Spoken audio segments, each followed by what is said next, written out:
नमस्कार and welcome back to अपना classroom.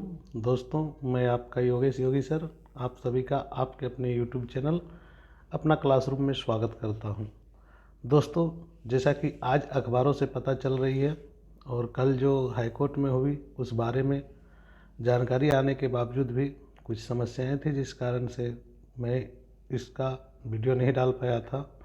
परंतु आज अखबारों में भी यह घोषित हो चुकी है कि जेपीएससी द्वारा जो उम्र सीमा को लेकर जो विवाद थी और जिसको लेके लोग अदालतों में गए थे, वह जो मांग थी उसकी याचिका को खारिज कर दी गई है। यानी कि संयुक्त जो सिविल सेवा परीक्षा में उम्र की छूट मांगी गई थी वह खारिज हो चुकी है।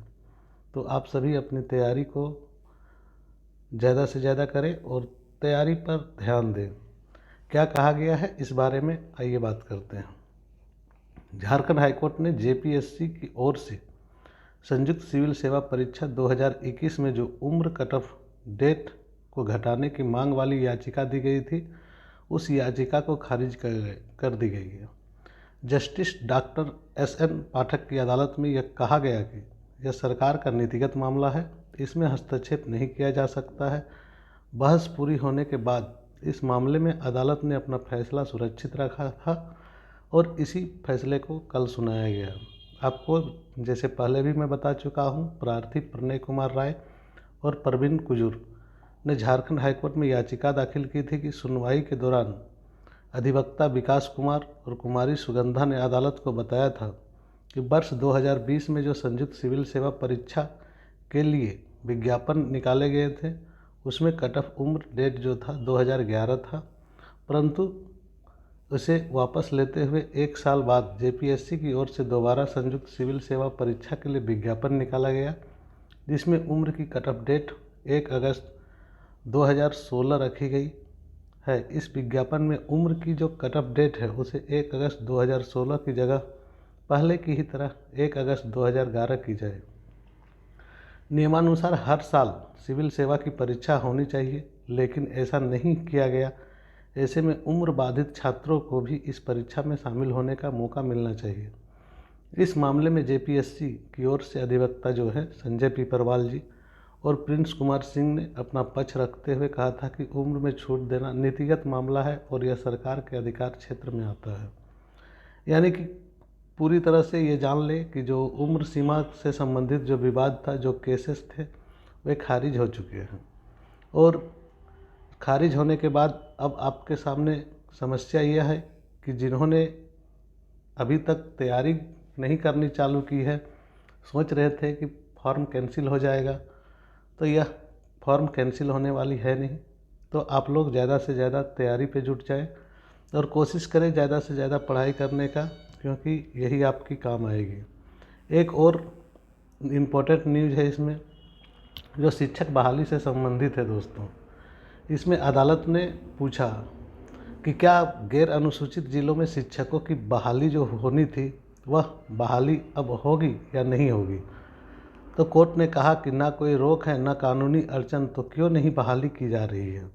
तो इस पर भी जवाब हुआ कल, और जो जवाब हुआ वो देखें हम कि झारखंड हाईकोर्ट का जो डॉक्टर एसएन पाठक की अदालत में ही गैर अनुसूचित जिलों में शिक्षक नियुक्ति मामले जो थे, उससे लेके जो दायर याचिका थी उस पर सुनवाई हुई और अदालत ने इस प्रकार के रवैये पर नाराज़गी जताई। उनकी जेएसएससी के रवैये से अदालत नाराज हुए और अदालत ने यह कहा कि शिक्षा सचिव से पूछा जाए, आखिर गैर अनुसूचित जिलों में संस्कृत और इतिहास के शिक्षकों को अब तक नियुक्ति क्यों नहीं दी गई। संस्कृत और इतिहास के जो शिक्षक हैं उनकी नियुक्ति नहीं हो पाई थी, तो वही पूछा गया कि क्यों नहीं दी गई। अदालत ने कहा, जब सोनी कुमारी के मामले में बृहद पीठ में यह स्पष्ट कर दिया गया कि गैर अनुसूचित जिलों में हो रही नियुक्ति पर न तो किसी प्रकार की कोई रोक है और न किसी प्रकार का कोई कानूनी अड़चन, तो फिर सरकार जेएसएससी की अनुशंसा पर नियुक्ति क्यों नहीं कर रही है। अदालत ने पूछा कि सरकार इनकी नियुक्ति कब करने जा रही है और शिक्षा सचिव को इस मामले में स्पष्ट जानकारी अदालत में पेश करनी होगी। यानी अदालत ने इस संबंध में सभी लंबित मामलों को 5 मई को एक साथ सुनवाई करने की तिथि निर्धारित कर दी गई है। दोस्तों, 5 मई को एक साथ इसकी सुनवाई होगी और इसमें जो सुनवाई होगी इस संबंध में राजीव मिश्रा सहित अन्य ने हाईकोर्ट में जो याचिका दाखिल की है और सुनवाई के दौरान प्रार्थियों की ओर से अधिवक्ता अमृतांश वत्स जो है ने अदालत में कहा कि गैर अनुसूचित जिलों में संस्कृत शिक्षकों के पद पर सितंबर 2019 में सारी प्रक्रियाएं पूरी करने के बाद JSSC की ओर से मेरिट लिस्ट जारी करते हुए इनकी नियुक्ति की अनुशंसा कर दी गई है। इसी तरह इतिहास विषय के शिक्षकों की भी अनुशंसा कर दी गई है दिसंबर 2020 में, लेकिन अभी तक इनकी नियुक्ति पत्र नहीं मिला है। इस पर अदालत ने सरकार के रवैये पर नाराजगी जताते हुए कहा कि अभ्यर्थियों को परेशान क्यों किया जा रहा है। शिक्षा सचिव 5 मई को बताएं कि गैर अनुसूचित जिलों में शिक्षकों की नियुक्ति कब की जाएगी। यानी कि एक खबर अच्छी है और एक खबर खराब है। और एक खबर खराब है कहने का मतलब सीधा साधी सी है कि आपका जो JPSC की कट ऑफ डेट था वह उससे संबंधित जो याचिका थी वह याचिका खारिज हो चुकी है और अब परीक्षा की जो संभावित तिथि 2 मई है। अगर सब कुछ ठीक ठाक रहा तो 2 मई को परीक्षा भी संभावित है और हो सकती है, क्योंकि कोरोना की बढ़ते प्रकोप को अगर देखेंगे तो अभी तक तो ऐसा लग रहा है कि आशा नहीं है, परंतु सरकार अगर चाह ले तो परीक्षाएं ले सकती है, क्योंकि उन्होंने लिखे ही कि परीक्षाएं यथावत चलती रहेगी। दोस्तों, आप ज़्यादा से ज़्यादा जो है क्लासेस करें और ज़्यादा से ज़्यादा वीडियो को शेयर भी करें, ताकि आपके दोनों ही चीज़ों की चाहे शिक्षक नियुक्ति हो या JPSC संयुक्त सिविल सेवा परीक्षा हो, इससे संबंधित जो भी जानकारी है वह अपने दोस्तों तक पहुंचा दें।